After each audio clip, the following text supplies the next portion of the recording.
il y a des phrases qui brisent une vie en deux. Il n'est pas ton fils. Dans ce récit imaginaire inspiré d'une figure connue, tout commence par cette révélation. Une phrase courte, presque froide. Et pourtant, elle résonne comme une détonation dans le silence d'un salon parisien trop bien rangé. Content reference, oaicit, sequoias. Index de Barazederer aurait passé des années à regarder cet enfant dormir, à ajuster la couverture en pleine nuit, à applaudir lors des spectacles d'école, à signer des carnets de correspondance sans jamais douter. Le rôle de père, il ne l'a pas joué. Il l'a vécu, intensément, totalement. Et puis un jour, le doute. Pas un grand scandale, pas une scène de film, juste un détail, un regard, une absence dans les traits. La vérité, dans cette histoire, n'explose pas. Elle s'infiltre, lentement, comme l'humidité dans les murs d'une maison qu'on croyait solide. On parle souvent des divorces comme de ruptures passionnées, de cris, de trahisons spectaculaires. Mais ici, l'événement central n'est pas la séparation, c'est la découverte. La possibilité que les enfants qu'il a élevés ne portent pas son sang. Le nom de Content Reference, oaicit, Index Ibrahim, flotte dans les couloirs de cette histoire comme une ombre insaisissable. Une épouse discrète. Un mariage qui n'a duré qu'1 an officiellement. 1 an. 12 mois. À peine le temps de choisir les rideaux du salon. Et pourtant, derrière cette brièveté administrative, des années d'attachement. Dans cette version romancée, Christian n'apprend pas tout d'un coup. Il assemble les pièces comme un puzzle qui refuse de prendre forme. Un test. Une conversation murmurée. Un médecin qui évite le regard. Vous devriez vous préparer à toutes les éventualités. Préparer à quoi? À l'idée que l'amour ne suffit pas à fabriquer une filiation? Les journaux, dans ce récit, parlent de rupture, de divorce, de désaccords irréconciliables, des mots propres, polissés, acceptables. Mais ce qui le fait vaciller, ce n'est pas la fin d'un couple, c'est l'effondrement d'une identité. Il ne s'agit plus d'être mari ou ex-mari. Il s'agit d'être père, ou de ne plus l'être. Les scènes s'accumulent dans sa mémoire. Le premier papa, les anniversaires, les vacances au bord de la mer, les photos encadrées sur une étagère qu'il n'ose plus regarder trop longtemps. Si ce n'est pas son enfant, alors qu'est-ce que cela fait de ses souvenirs? Mensonge ou vérité, malgré tout? Dans cette histoire dramatique, la confrontation n'est pas explosive. Elle est presque clinique. Une table. 2 tasses de café froid. Caroline qui parle sans lever la voix. Je ne voulais pas te blesser. Comme si la douleur pouvait être dosée. Comme si on pouvait choisir l'intensité d'une trahison. Car c'est bien cela qui plane au-dessus de cette narration. La trahison. Non seulement conjugale, mais existentielle. L'idée qu'on peut partager un lit, une maison, des projets, tout en dissimulant une vérité aussi fondamentale. Christian, dans ce récit, ne crie pas. Il se tait. Un silence lourd, compact, celui d'un homme qui comprend que sa vie a bifurqué sans qu'il s'en aperçoive. Les mois passent. Les avocats interviennent. Les mots deviennent juridiques. Garde, pension, filiation, test, ADN. 1 an de mariage. Une vie de conséquences. La presse, toujours friande de drames feutrés, parle d'une séparation douloureuse. On évoque la pression médiatique, les difficultés d'un couple sous les projecteurs. On ne parle pas du vrai gouffre. Le gouffre, c'est ce moment où il regarde l'enfant et se demande « Dois-je aimer différemment maintenant? Peut-on désapprendre l'amour paternel ?» Dans cette construction narrative, Christian vacille mais ne s'effondre pas publiquement. Il continue à apparaître, à sourire lors d'événements, à répondre aux interviews avec des phrases prudentes. Certaines vérités prennent du temps. Une phrase qui ne dit rien. et qui dit tout. Le plus cruel n'est peut-être pas l'infidélité, c'est le temps, les années passées à construire une certitude qui se révèle fragile, les projets faits pour plus tard, les études, les rêves, les transmissions. Si l'enfant n'est pas biologiquement le sien, qu'advient-il de la transmission? Du nom? De l'héritage symbolique? Dans cette histoire, la décision de partir n'est pas spectaculaire. Elle est lente, inévitable. Un jour, il ferme une porte. Pas violemment, juste définitivement. La maison reste silencieuse. Les photos restent accrochées. Il y a quelque chose d'indéfinissable dans ce type de drame. Il ne détruit pas tout d'un coup. Il redéfinit tout. Chaque souvenir doit être reclassé. Chaque geste revisité. Était-ce déjà faux? Ou était-ce vrai malgré tout? Christian, dans cette version romancée, ne cherche pas à salir. Il cherche à comprendre, à donner un sens à ce qui semble en manquer. Mais parfois, le sens ne vient pas.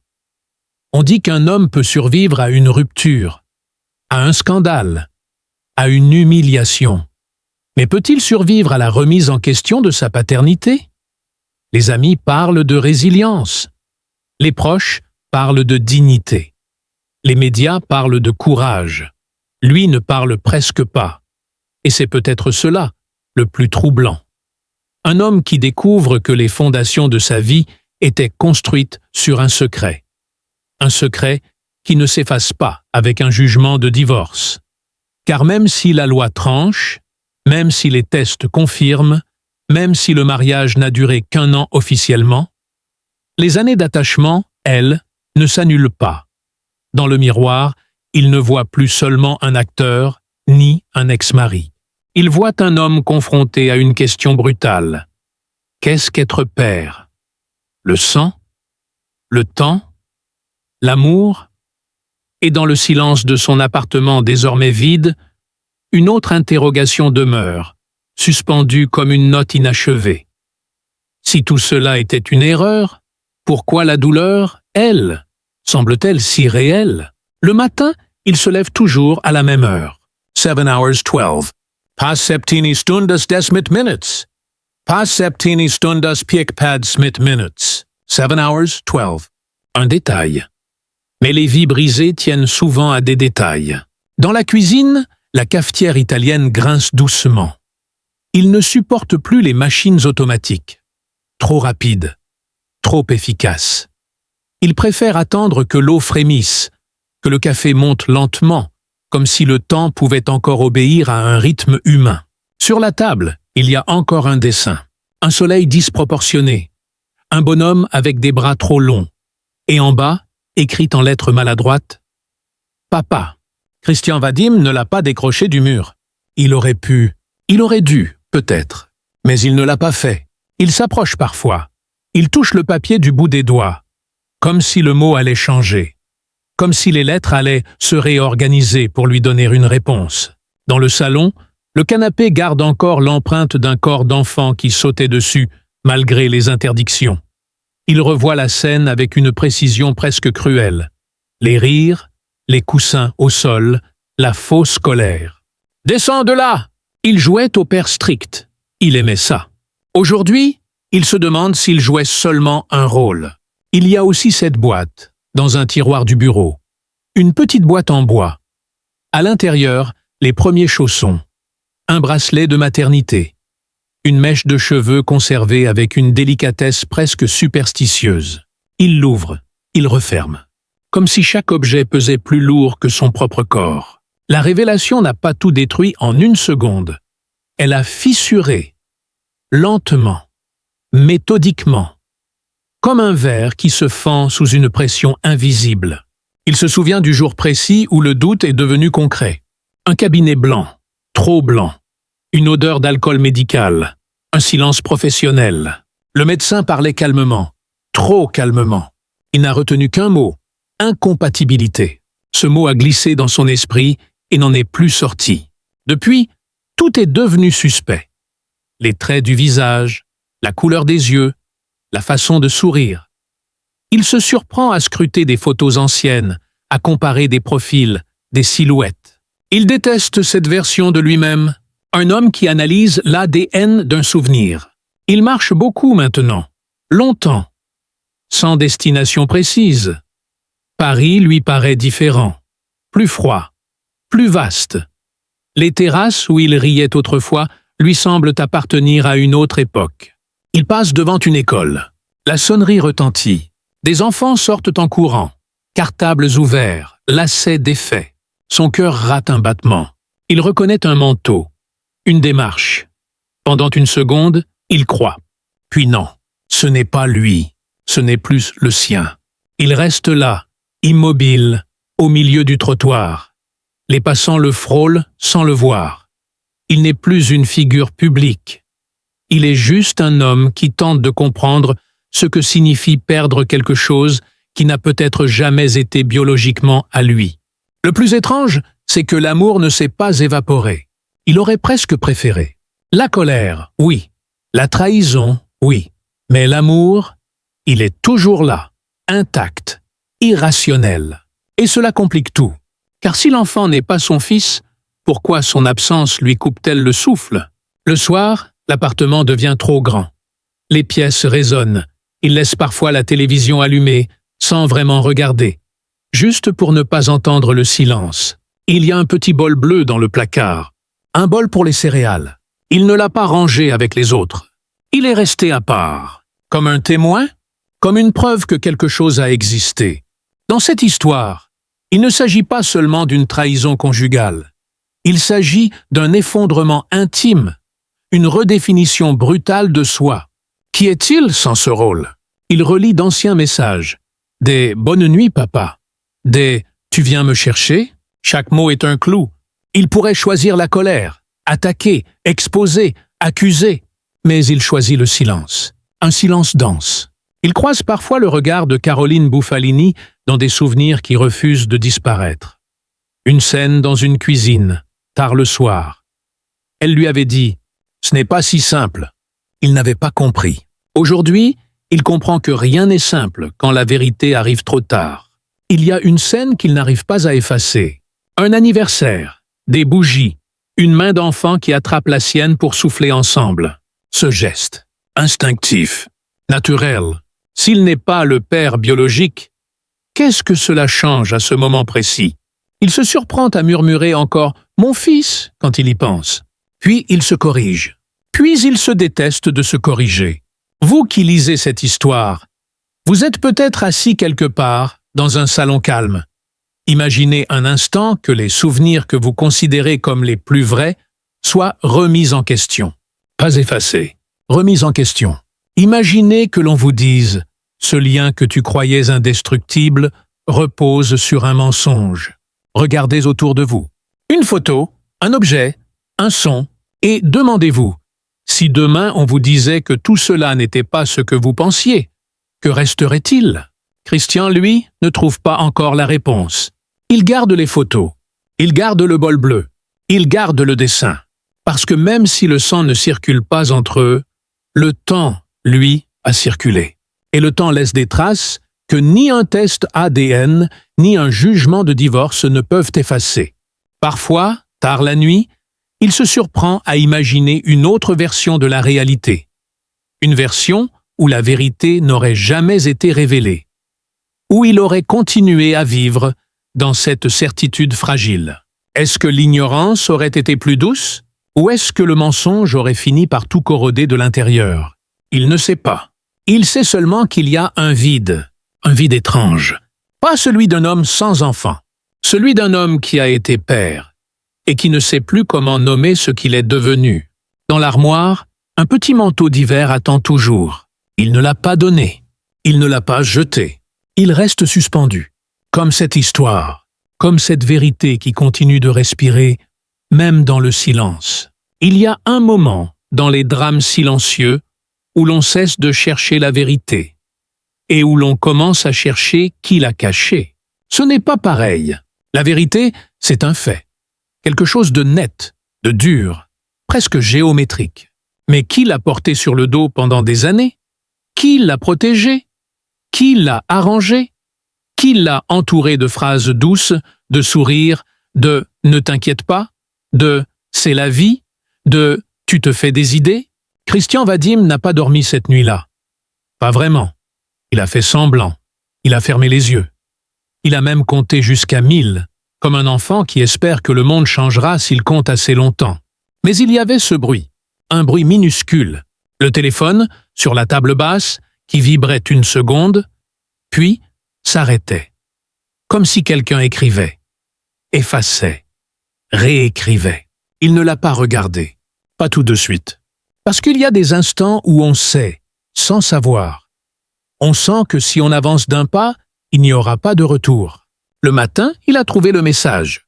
Pas de longues explications, pas de confession. Juste une phrase presque impersonnelle. On doit parler, pas ici. Qui est on? Pourquoi pas ici? Il a relu. 10 fois.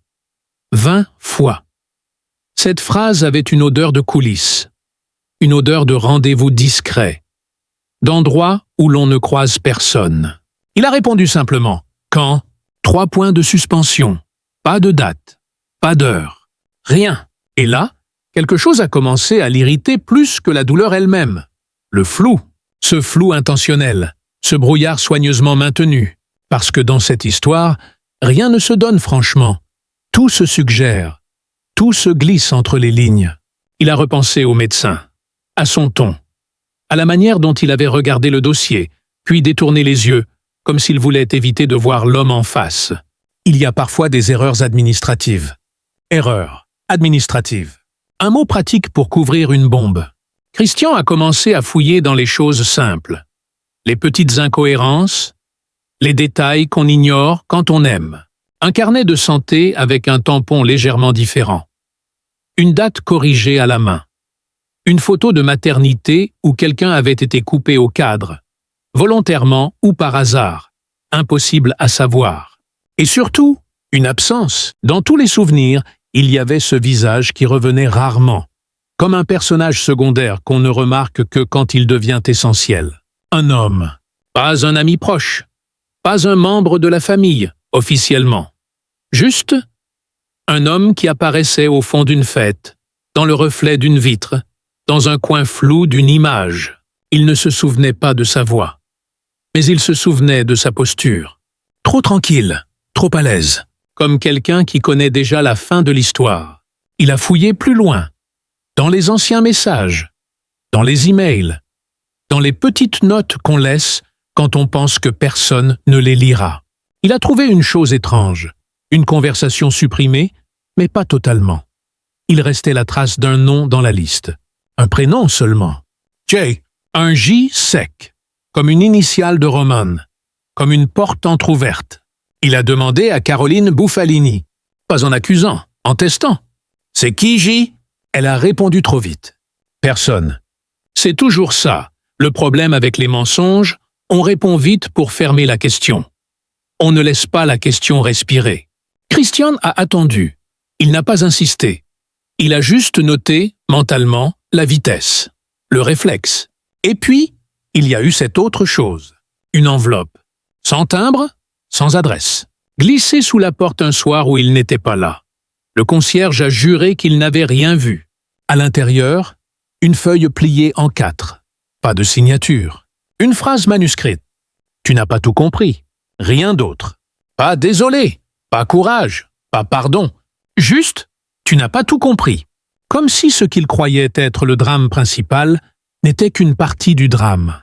Il a relu cette phrase jusqu'à la froisser. Il l'a lissée ensuite, comme un geste nerveux, presque tendre envers le papier, comme si le papier pouvait lui répondre.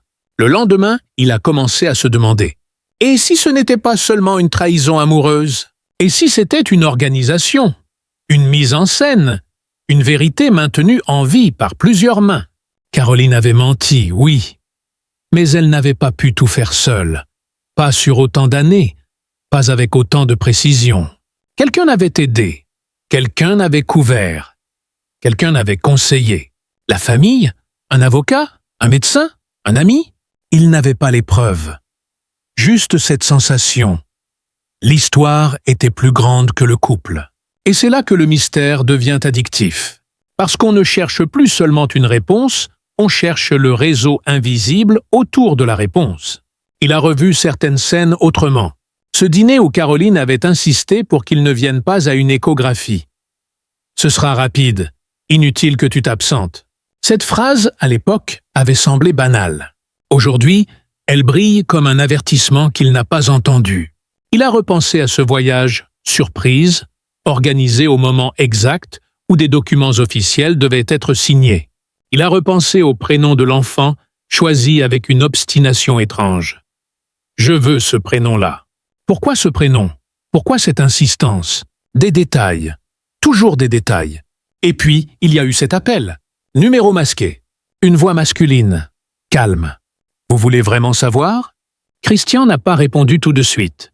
Il a regardé la fenêtre. Il pleuvait. Le genre de pluie parisienne qui ne tombe pas franchement, qui flotte, qui salit doucement les vitres.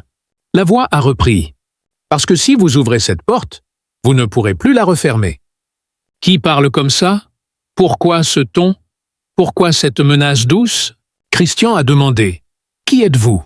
La ligne a raccroché. Il est resté là, téléphone à l'oreille, comme un idiot. Et pourtant, ce n'était pas idiot. C'était exactement ce que cette histoire lui faisait. Le ramener à une fragilité primitive, presque enfantine. Il a commencé à écrire. Pas pour publier, pas pour la presse. Pour ne pas devenir fou, il a noté les dates, les noms, les lieux. Une carte mentale de son propre drame. Dans cette carte, il y avait des trous. Des années où rien n'était clair. Des périodes où Caroline disparaissait soudainement sous prétexte de fatigue, de famille, de besoin d'air. Et toujours cette impression qu'un autre calendrier existait derrière le calendrier officiel. Un calendrier qu'il n'avait jamais vu. Une nuit, il a ressorti la boîte en bois, celle des souvenirs d'enfant. Il a tout étalé sur la table. Les chaussons, le bracelet, les photos. Et là, un détail l'a frappé. Sur une photo, au dos, il y avait une écriture qu'il ne reconnaissait pas. Pas celle de Caroline, pas la sienne. Un mot. Pardon. Juste ça. Le mot semblait ancien, l'encre légèrement passée. Qui avait écrit « pardon » sur cette photo? Pourquoi? À qui? Christian s'est assis, lentement, comme si ses jambes avaient compris avant lui. Il a senti cette chose terrible. Le mystère avait désormais des mains, des voix, des traces. Ce n'était plus seulement une trahison intime. C'était une histoire avec des spectateurs. Et il n'aimait pas ça. Il a eu envie d'aller voir Caroline, de lui demander tout, d'exiger tout. Mais il s'est souvenu de la phrase sur le papier. « Tu n'as pas tout compris ». Alors il a fait autre chose. Il a attendu, ce qui est presque une violence en soi. Attendre quand on brûle. Et pendant qu'il attendait, il a remarqué une autre chose. Son monde, à lui, se contractait, tandis que celui des autres continuait comme si de rien n'était. Les cafés ouverts, les gens amoureux, les enfants qui rient. Et lui, il avançait avec une question qui grossissait. Pas une question simple. Une question qui ressemble à une serrure dont on a perdu la clé. Qui, exactement, a décidé qu'il ne devait pas savoir? Et au fond de cette question, une autre plus inquiétante encore, si on a pu lui cacher ça, qu'est-ce qu'on lui cache encore? Il regarde l'écran de son téléphone, parfois, comme on regarde une porte. Un message peut arriver, un nom peut apparaître. Et ce J revient toujours comme une initiale qui refuse de mourir. J, qui es-tu? Pas de réponse. Juste le bruit du café qui refroidit. La pluie sur la vitre. Et ce dessin d'enfant accroché au mur qui continue de dire « Papa », comme si le papier, lui, n'avait pas reçu l'ordre de mentir. Le rendez-vous est arrivé sans prévenir. Pas une date fixée à l'avance. Pas un « je serai là ». Rien de stable. Juste un message. Un soir, quand la ville commençait à se vider de ses bruits. Demain, 18h40, Métro Rome, sortie 2. Puis une seconde ligne. Ne viens pas seul. Christian Vadim a relu 3 fois. La phrase « ne viens pas seul » lui a donné la sensation absurde d'être un adolescent convoqué pour une mauvaise affaire. Pourtant, il n'avait rien fait. Et c'était peut-être ça, l'humiliation la plus fine. Se sentir coupable quand on est la victime. Il a hésité à appeler un ami. Puis il s'est souvenu de ce qu'il était devenu ces dernières semaines. Un homme qui n'aime plus exposer son désastre. Il a choisi quelqu'un de discret. Pas un confident intime. Plutôt une présence. Un témoin. Une silhouette rassurante dans la foule. Le lendemain, à 18h35, il est déjà là. Métro Rome. Des marches humides. Une odeur de pluie, de métal, de parfums mélangés. Les gens sortent du travail. Des couples se croisent. Des enfants tirent la main de leurs parents. Tout le monde a une direction. Lui, non. Il est juste planté à cet endroit, comme si le sol devait lui donner un signe. Ju hachi hyonju. Rien. Ju hachi hyonju ichi. Ju hachi hyonju ni. Il serre son téléphone, mais l'écran reste muet. La pluie s'arrête, puis reprend, fine, presque polie. Son témoin lui demande « Tu es sûr ?» Christian hoche la tête sans conviction. Et soudain, il voit une femme.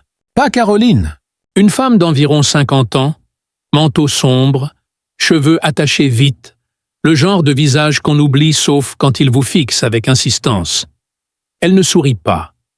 Elle s'approche, puis ralentit comme si elle hésitait à franchir la dernière distance. Elle dit son prénom. Pas Monsieur Vadim, pas Christian, son prénom, comme si elle le connaissait depuis longtemps. Et là, l'air change. Elle sort une enveloppe de son sac. Une enveloppe épaisse, jaunie sur les bords, comme si elle avait été déplacée de tiroir en tiroir pendant des années. Elle ne lui donne pas tout de suite. Elle le regarde d'abord. « Je ne suis pas ici pour vous détruire. » C'est étrange comme phrase. Comme si elle savait déjà qu'il était en morceaux.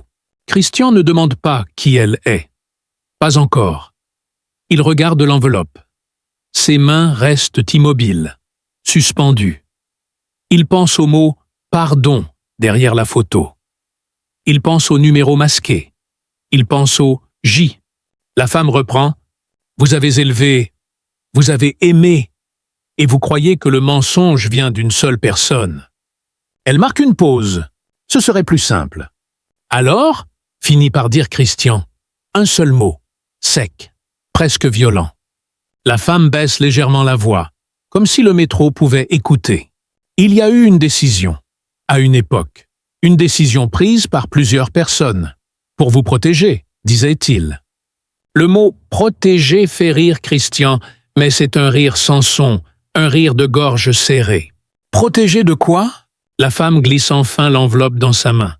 Le papier est froid. Trop froid. Il a l'impression de tenir quelque chose de vivant, quelque chose qui respire encore le secret. Il l'ouvre, pas sur place. Ses doigts tremblent. Il la met dans sa veste comme on met une arme dans sa poche, avec prudence, avec peur. La femme ajoute, presque mécaniquement, « Ne le lisez pas ce soir si vous voulez dormir. » Puis elle part, sans se retourner, dissoute dans la foule comme si elle n'avait jamais existé. Christian reste là. Il ne sait plus s'il doit la suivre, l'appeler, courir. Il ne fait rien. Il regarde son témoin. Le témoin le regarde comme on regarde quelqu'un qu'on ne peut plus aider. Dans le métro du retour, l'enveloppe brûle contre sa poitrine. Il se répète « Je peux attendre ». Il se répète « Je peux respirer ». Mais son corps n'obéit pas. À la maison, il pose l'enveloppe sur la table, à côté de la cafetière, à côté du dessin d'enfant.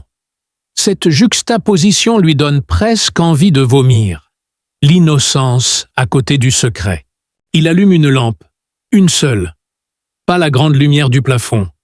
Il n'a plus la force des éclairages brutaux. Il ouvre l'enveloppe. À l'intérieur, des photocopies, des pages, des tampons, des dates, un dossier. Et surtout, une lettre, écrite à la main. Il reconnaît l'écriture immédiatement. Ce n'est pas la sienne. Ce n'est pas celle de Caroline. C'est celle d'une personne qu'il n'a pas vue depuis longtemps. Une personne qui appartenait à son passé, à une époque de cinéma, de dîner, de vie plus légère. Une personne qui signait toujours avec une initiale. J. Il s'assoit, très lentement.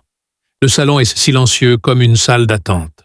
La lettre commence sans formule, sans politesse. Juste une phrase, brutale, presque administrative dans sa sécheresse. Tu mérites de savoir, même si ça arrive trop tard. Il lit. Il avance. Les mots ne sont pas spectaculaires. Ils ne cherchent pas à faire pleurer. Ils décrivent. Ils suggèrent. Ils laissent des trous. On y parle d'un arrangement, d'une période confuse, d'une erreur qu'on a laissé devenir une vérité. Il y a des noms. Certains sont barrés. Certains sont remplacés par des initiales. Comme si même dans la confession, on avait peur d'aller jusqu'au bout. Il y a une date entourée, la date d'une naissance, mais à côté, une autre date, plus ancienne, une date qu'il ne connaissait pas. Christian relit, persuadé d'avoir mal compris. Il attrape une autre feuille, un document où une signature semble identique à celle de Caroline, mais légèrement décalée, comme imitée.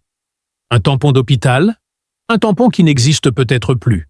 Le dossier est un labyrinthe, et au centre, un vide. Car même avec ces pages, même avec ces preuves floues, une chose manque, une phrase claire, une confirmation absolue. Rien ne dit frontalement. Voilà, c'est lui. Rien ne dit. Voilà, ce n'est pas toi. Tout tourne autour, tout approche, tout recule. Comme si le secret refusait de se laisser attraper complètement. Il entend son propre souffle. Il se rend compte qu'il transpire. Il essuie ses mains sur son pantalon, geste ridicule, presque enfantin. Il continue. Dans la lettre, j'y écris. Je ne sais pas ce que tu feras de ça.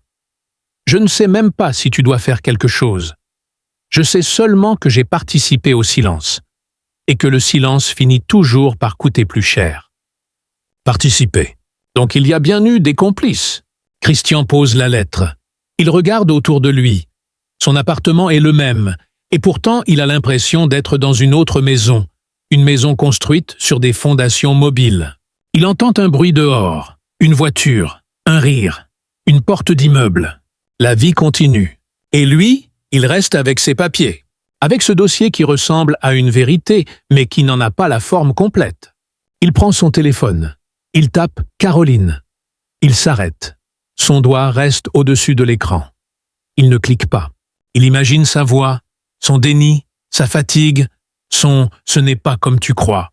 Il imagine aussi autre chose. Le visage de l'enfant, le dessin, le bol bleu, le mot « papa ». Et soudain, une pensée le traverse, dangereuse. Et si, au fond, tout cela ne changeait rien à l'amour? Ou pire, et si tout cela changeait tout? Il se lève, il marche, il va jusqu'à la fenêtre. Paris est mouillé. Les lumières se reflètent sur la chaussée. Les gens avancent, parapluie incliné, tête baissée. Il a l'impression d'être derrière une vitre épaisse. Il revient vers la table. Il range les papiers, mais pas vraiment.